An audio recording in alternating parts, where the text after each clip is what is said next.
വ്യത്യസ്ത ഇനം ചതുർഭുജങ്ങളെ പറ്റി പഠിച്ചിട്ടുണ്ട്. സമചതുരം, ചതുരം, സാമാന്തരികം, ലംബകം, അങ്ങനെ പലതരത്തിലുള്ള ചതുർഭുജങ്ങളെ പറ്റി നമ്മൾ പഠിച്ചിട്ടുണ്ട്. ഈ ചതുർഭുജങ്ങളുടെ എല്ലാം പരപ്പളവ് കണ്ടുപിടിക്കാനും നമുക്ക് അറിയാം.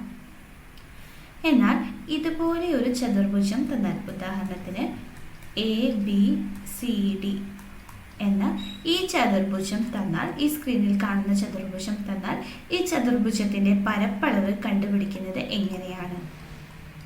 How can we compute the area of this parallelogram? Area of this quadrilateral ABCD. ഇവിടെ ഈ ചതുർഭുജത്തിനെ നമുക്ക് പരിചിതമായ ചതുർഭുജങ്ങളിൽ ഒന്നുമായും താരതമ്യം ചെയ്യാൻ കഴിയുന്നില്ല.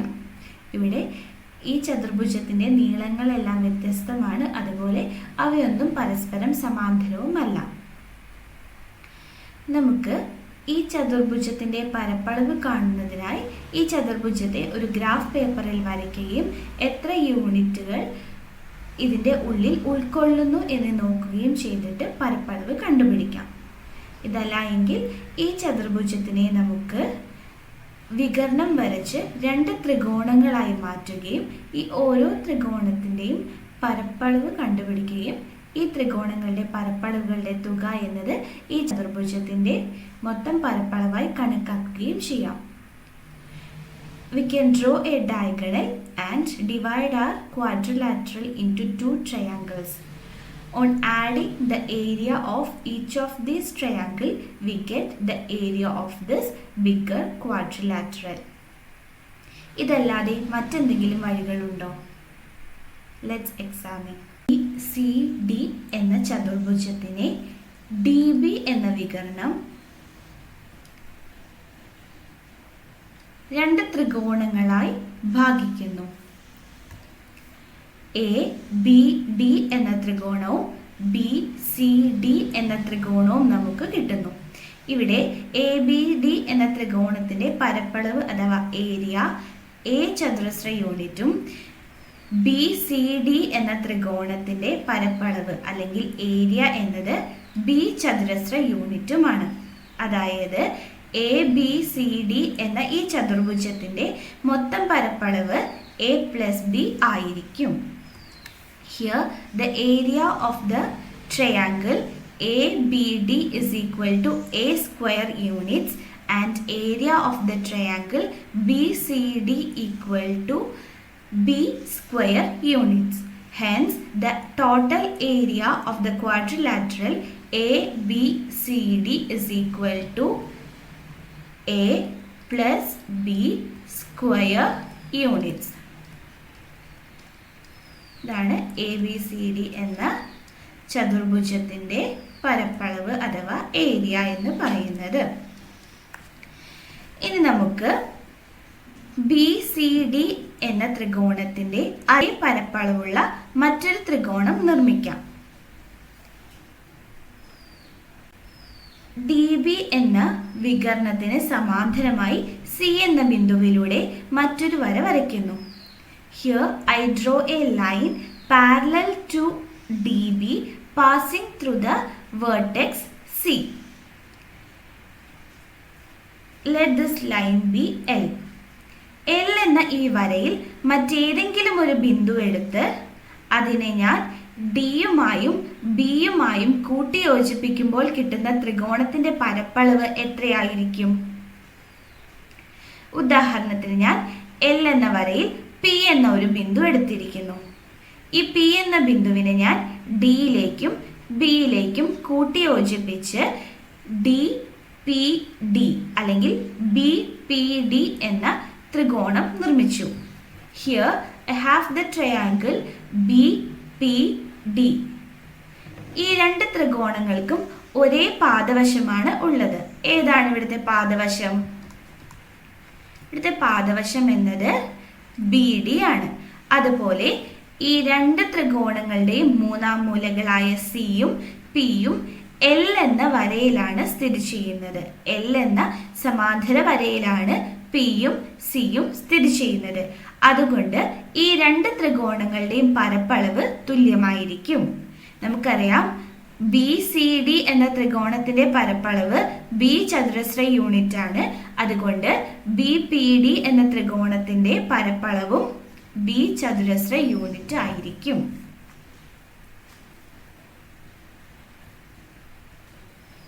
അങ്ങനെയാണെങ്കിൽ ഞാൻ ഈ പാദവശം നീട്ടി വരച്ച് എൽ എന്ന വരയുമായി കൂട്ടിയോജിപ്പിക്കുന്ന ബിന്ദു സ്വീകരിച്ചുകൊണ്ട് പുതിയൊരു ത്രികോണം നിർമ്മിച്ചാൽ പരപ്പളവിന് മാറ്റമുണ്ടാകുമോ? അതായത് ഞാൻ ഈ പാദവശം നീട്ടി വരച്ച് നമ്മുടെ എൽ എന്ന സമാന്തര വരയുമായി കൂട്ടിയോജിക്കുന്ന ഈ ബിന്ദു, ഇതിന് ഞാൻ ഇ എന്ന് പേരിട്ടു. ഈ ബിന്ദു ഡിയിലേക്ക് യോജിപ്പിക്കുമ്പോൾ എനിക്കിവിടെ മറ്റൊരു ത്രികോണം കിട്ടുന്നു. ഏതാണത്? ഡി ബി ഇ എന്ന ത്രികോണം. ഈ ത്രികോണത്തിന്റെ പരപ്പളവ് എത്രയായിരിക്കും? ചിത്രത്തിൽ നോക്കിയാൽ വ്യക്തമാണ്. ഈ മൂന്ന് ത്രികോണങ്ങൾക്കും പൊതുവായിട്ടുള്ള പാദവശവും ഈ ത്രികോണങ്ങളുടെ എല്ലാം മൂന്നാം മൂലകൾ പാദത്തിന് സമാന്തരമായ വരയിലുമാണ് ഉള്ളത്. അങ്ങനെയാണെങ്കിൽ നമുക്കറിയാം ഈ ത്രികോണങ്ങൾക്കെല്ലാം തുല്യ പരപ്പളവാണ് ഉള്ളത്. All these triangles have the same area since all these three triangles have the same base, namely BD, and the third vertices of all these triangles lie on the line parallel to this base. അതുകൊണ്ട് ഈ മൂന്ന് ത്രികോണങ്ങൾക്കും ഒരേ പരപ്പളവാണ് ഉള്ളത്. അതായത് D B E എന്ന ത്രികോണത്തിന്റെ പരപ്പളവും B ചതുരശ്ര unit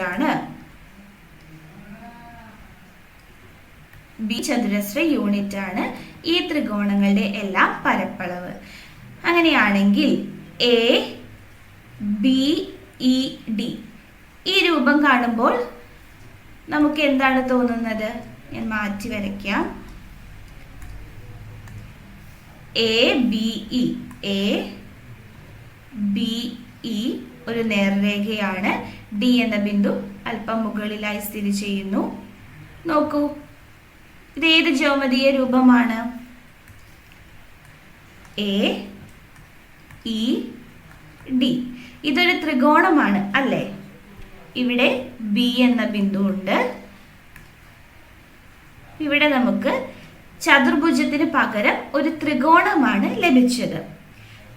ഈ ത്രികോണത്തിനെ നമുക്ക് കുഞ്ഞി രണ്ട് ത്രികോണങ്ങളുടെ തുകയാക്കി കണക്കാക്കാം. അതായത് എ ബി ഡി എന്ന ത്രികോണവും ഡി ബി ഇ എന്ന ത്രികോണവും ചേർന്നതാണ് എ ഡി ഇ എന്ന ഈ വലിയ ത്രികോണം. ഈ ത്രികോണത്തിന്റെ പരപ്പളവ് എത്രയാണ്? എ ബി ഡി എന്ന ത്രികോണത്തിന്റെ പരപ്പളവ് എ ചതുരശ്ര യൂണിറ്റും ബി ഡി ഇ അല്ലെങ്കിൽ ഡി ബി ഇ എന്ന ഈ ത്രികോണത്തിന്റെ പരപ്പളവ് ബി ചതുരശ്ര യൂണിറ്റുമാണ്. അതായത് എ ബി ഇ എന്ന ഈ ത്രികോണത്തിന്റെ പരപ്പളവ് എത്രയായിരിക്കും? ത്രികോണം എ ഡി ഇ എന്ന ഈ ത്രികോണത്തിന്റെ പരപ്പളവ് എന്നത് എ പ്ലസ് ബി ആണ്. നമുക്കറിയാം എ ബി ഡി എന്ന ത്രികോണത്തിന്റെ പരപ്പളവ് എ ചതുരശ്ര യൂണിറ്റ് ആയിട്ടാണ് എടുത്തത്. അതുപോലെ ബി സി ഡി എന്ന ത്രികോണത്തിന്റെ പരപ്പളവ് ബി ചതുരശ്ര യൂണിറ്റായി എടുത്തു. പിന്നീട് ഞാൻ നിർമ്മിച്ച ബി പി ഡി എന്ന ത്രികോണത്തിന്റെ പരപ്പളവും ബി ചതുരശ്ര യൂണിറ്റ് ആണ് എന്നാണ് എനിക്ക് കിട്ടിയത്. അതുപോലെ എ ബി സി ഡി എന്ന ഈ ചതുർഭുജത്തിന്റെ പരപ്പളവ് എത്രയായിരുന്നു? A plus B square units. അത് ഞാൻ ഇവിടെ എഴുതാം. എ പ്ലസ് ബി എന്നാണ് കിട്ടിയത്. അതുപോലെ എ ബി പി ഡി എന്ന ഈ ചതുർഭുജം പരിഗണിച്ചാലും ABPD എന്ന ഈ ചതുർഭുജം പരിഗണിച്ചാലും ഇവിടെ എനിക്ക് രണ്ട് ത്രികോണങ്ങൾ കിട്ടും. താഴെ ABD എന്ന ത്രികോണം, ABD എന്ന ത്രികോണത്തിന്റെ പരപ്പളവ് A ചതുരശ്ര യൂണിറ്റും BPD എന്ന ത്രികോണത്തിന്റെ പരപ്പളവ് B ചതുരശ്ര യൂണിറ്റുമാണ്. അങ്ങനെ ABPD എന്ന ചതുർഭുജത്തിന്റെ പരപ്പളവ് A+B ചതുരശ്ര യൂണിറ്റ് ആണ്. അതായത് നമുക്ക് തന്നിരിക്കുന്ന ABCD എന്ന ചതുർഭുജത്തിനും പിന്നീട് ഞാൻ നിർമ്മിച്ച ABPD എന്ന ചതുർഭുജത്തിനും ഒരേ പരപ്പളവാണ് ഉള്ളത്. അതിനുശേഷം എനിക്ക് അവസാനം ലഭിച്ച ഈ ത്രികോണം ADE എന്ന ഈ ത്രികോണത്തിന്റെ പരപ്പളവും A+B ചതുരശ്ര യൂണിറ്റ് ആണ് എന്ന് കിട്ടി. അതായത് നമ്മുടെ തന്നിരിക്കുന്ന ചതുർഭുജത്തിന്റെ അതേ പരപ്പളവുള്ള ഒരു ത്രികോണമാണ് നമ്മൾ നിർമ്മിച്ചത്. അതായത് ഈ ഒരു കാര്യം ചെയ്യുന്നതിലൂടെ തന്നിരിക്കുന്ന ചതുർഭുജത്തിന്റെ പരപ്പളവ് നമുക്ക് കണക്കാക്കാൻ അറിയാം. ഭുജത്തിന് തുല്യ പരപ്പളവുള്ള ത്രികോണ നിർമ്മിതി എങ്ങനെയാണ് എന്ന് നോക്കാം. അതിനായി ആദ്യം നമുക്ക് തന്നിരിക്കുന്ന ചതുർഭുജം നമ്മുടെ പുസ്തകത്തിൽ വരയ്ക്കുക. അതിനുശേഷം DB എന്ന വികരണം വരച്ചു. ഞാൻ ABCD എന്ന ചതുർഭുജമാണ് വരച്ചത്. രണ്ടാമതായി ഈ ചതുർഭുജത്തിന് ഒരു വികരണം വരച്ചു. ഇവിടെ ഞാൻ DB എന്ന വികരണമാണ് വരച്ചത്. നിങ്ങൾക്ക് AC എന്ന വികരണം വരച്ചാലും ചെയ്യാവുന്നതാണ്. വികരണം വരച്ച ശേഷം ഈ വികരണം നമ്മുടെ ചതുർഭുജത്തെ രണ്ട് ത്രികോണങ്ങളായി മാറ്റുന്നു എന്ന് കാണാമല്ലോ. ഇനി മുകളിലുള്ള ത്രികോണം നമുക്ക് എടുക്കാം. ഇനി ചെയ്യേണ്ടത് DCB എന്ന ത്രികോണത്തിന്റെ പാദവശമായി DBയെയും മുകളിലുള്ള മൂലയായി Cനെയും നമുക്ക് ഫിക്സ് ചെയ്യാം. ഇനി നമ്മൾ പാദവശത്തിന് സമാന്തരമായി മുകളിലുള്ള മൂലയിലൂടെ മറ്റൊരു സമാന്തര വര വരയ്ക്കുന്നു. The diagonal DB divides our quadrilateral into two triangles. Consider the upper triangle BCD. Now we can consider DB to be the base of this triangle. Now we will try to draw another triangle having the same area as that of DCB. DCB എന്ന ത്രികോണത്തിന്റെ അതേ പരപ്പളവുള്ള മറ്റൊരു ത്രികോണം നമുക്ക് നിർമ്മിക്കാം. ഇതിനായി നമ്മൾ DB എന്ന വരയ്ക്ക് സമാന്തരമായി C എന്ന മൂലയിലൂടെ ഒരു വര വരയ്ക്കുന്നു. We draw a line parallel to the line DB through the point C. ഇനി നമുക്കറിയാം ഈ സമാന്തര രേഖയിലെ ഏതൊരു ബിന്ദു എടുത്താലും നമുക്ക് കിട്ടുന്ന പുതിയ ത്രികോണത്തിന് DCB എന്ന ത്രികോണത്തിന്റെ അതേ പരപ്പളവാണ് ഉള്ളത്. അപ്പം ഞാൻ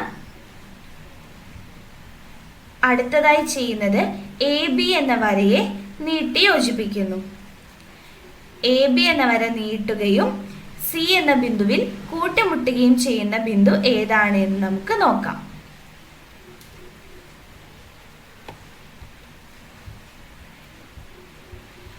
ആദ്യം ഞാൻ AB എന്ന വര നീട്ടി വരയ്ക്കുന്നു.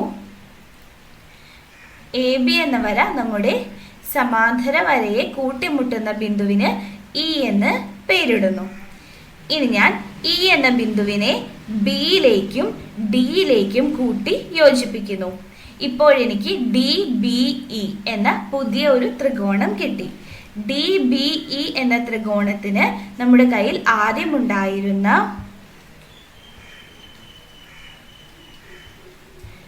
DBC എന്ന ത്രികോണത്തിന്റെ അതേ പരപ്പളവാണ് എന്ന് നമുക്ക് കാണാം. കാരണം എന്താണ്?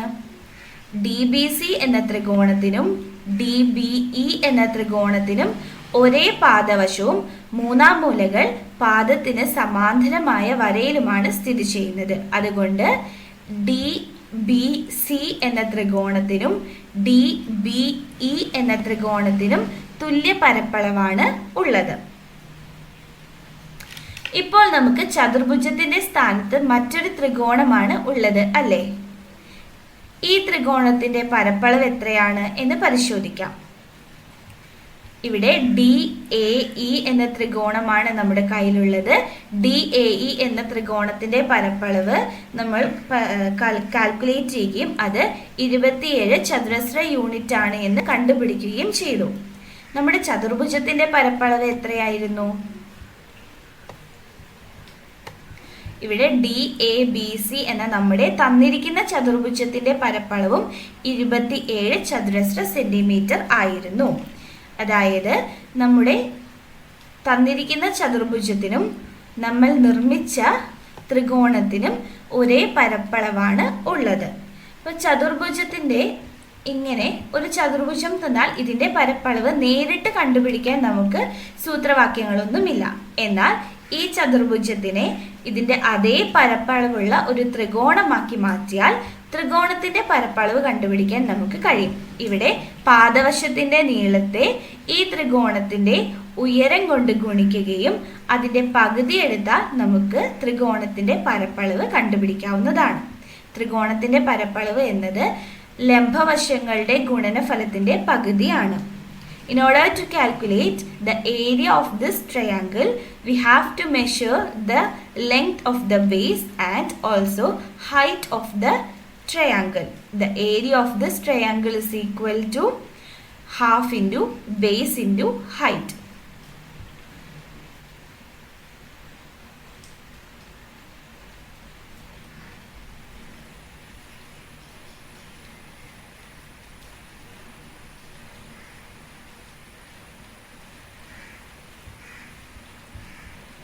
ഇങ്ങനെ ആണ് തന്നിരിക്കുന്ന ചതുർഭുജത്തിന്റെ അതേ പരപ്പളവുള്ള ത്രികോണം നിർമ്മിക്കുന്നത്.